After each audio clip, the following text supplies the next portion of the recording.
अस्सलाम वालेकुम दोस्तों वेरिकोसील अगर किसी को है और साथ एजोस्पर्मिया भी है तो हमारे पास बहुत सारे पेशेंट आते हैं। वो कहते हैं जी हमारे एजोस्पर्मिया है, हमारी वेरिकोसील की आप सर्जरी कर दें, उससे हमारा एजोस्पर्मिया ठीक हो जाएगा।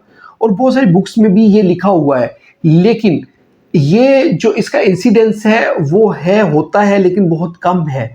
अबाउट 30% पेशेंट जो होते हैं जिनको वेरिकोसील होती है बाइलेटरल और साथ एजोस्पर्मिया चल रहा होता है, उनकी वेरिकोसील की सर्जरी करने के बाद स्पर्म काउंट बेहतर होता है, एजोस्पर्मिया ठीक होता है। लेकिन जो 70% पेशेंट होते हैं जिनको वेरिकोसील भी होती है और साथ एजोस्पर्मिया होता है, और अगर उनके टेस्टिस का साइज़ छोटा है तो उस कंडीशन में वो अपने जहन में रखें कि मैक्सिमम चांस है कि फिर उनकी जो सर्जरी करवाने के बाद भी एजोस्पर्मिया परसिस्ट करेगा, यानी एजोस्पर्मिया रहेगा।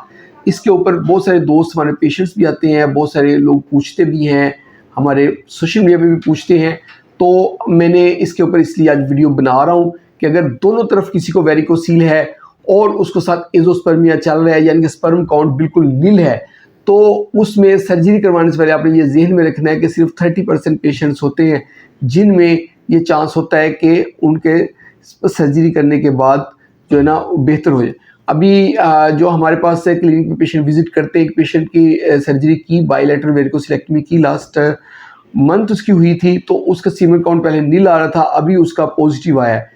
समटाइम अब ये पेशेंट है, अगर किसी और पेशेंट से कहेगा कि ठीक है आप भी करवा लो और वो करवा लेगा तो उसका नहीं आएगा तो वो फ्रस्ट्रेट हो जाएगा। इसलिए आपको इसके ऊपर वीडियो बनाना बहुत ज़रूरी था कि जब बाइलेटरल वेरिकोसील हो तो उसमें एजोस्पर्मिया चल रहा हो, यानी स्पर्म काउंट बिल्कुल नील हो, ज़ीरो हो, तो सर्जरी करवाने के बाद सिर्फ 30% जो पेशेंट्स होते हैं उनका बेहतर होता है।